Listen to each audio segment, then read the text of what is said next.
Alors, il y a beaucoup de collègues qui ont également des questions, donc je donnerai la parole à Valérie Gomez-Bazac, qui est aussi une cheville ouvrière du code, qui soutient ce projet et qui aimerait bien justement, qui se fait fort au sein de notre commission pour travailler plus sur ce sujet. Merci Madame la Présidente. Alors tout d'abord, merci à vous tous d'être là. Je suis ravie de vous avoir entendu car vous êtes tous intervenus sur ce thème qui m'est cher.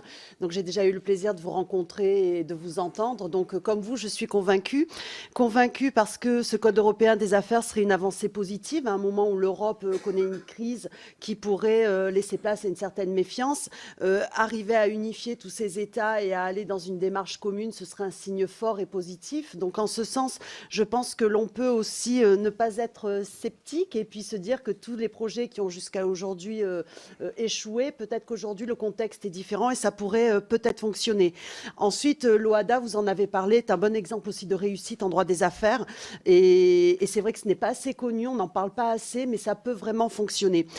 Alors cependant, j'ai quand même des questions et des interrogations. Vous parlez beaucoup de cette présidence franco-allemande et de l'implication franco-allemand de tous les acteurs. N'y a-t-il pas un risque aussi, justement, que ce soit mal perçu par les autres États du fait de cette implication limitée, je dirais, même si, Monsieur Simoneau, vous avez quand même fait référence à d'autres États qui s'impliquaient. Est-ce que vous pouvez nous en dire plus sur ce point-là?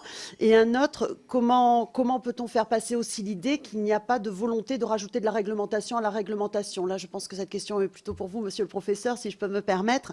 Je sais que la volonté est surtout de mettre une base commune, de permettre à chacun d'avoir une réglementation commune et qui permet une certaine égalité devant la réglementation. Mais je crois qu'il va falloir rassurer là-dessus. Alors, comment le faire? Je vous remercie. Merci, je vais donner la... Merci beaucoup. Monsieur Dupéchaud. Alors, pour répondre brièvement aux 8 questions qui ont été posées, il y a, Madame Gomez-Bazac le soulignait, et ce que l'on doit redouter, qu'un rapprochement franco-allemand risque de dissuader les autres pays d'y participer. Je crois que c'est une vraie question. Pour ce qui concerne les groupes de travail que nous avons, nous, société civile, constitués, j'ai indiqué qu'il y avait une codirection franco-allemande, mais dans les membres des groupes, on a, en fonction des expertises des différents thèmes, on a beaucoup de représentants d'universités ou de professions juridiques d'autres pays. Par exemple, dans le groupe de droit des sociétés, on a un professeur polonais, on a une professeure allemande, on a une professeure espagnole. Dans certains groupes, on a des Italiens, on a des Luxembourgeois, on a une codirection franco-belge en droit bancaire. Donc il y a évidemment, dans les groupes de travail, des membres d'autres États membres que la France et l'Allemagne. Je crois que l'idée était peut-être que le fameux couple franco-allemand essaye d'initier ou peut-être donne une direction, mais évidemment direction et mouvement ouvert évidemment à l'ensemble des États membres et peut-être même au-delà de ceux qui ont reçu l'euro en partage, et rien évidemment ne me ferait plus plaisir que ce mouvement de convergence intéresse d'autres pays que la France et l'Allemagne, qui ont, me semble-t-il, vocation à être moteurs, mais à ne pas être seuls, certainement pas.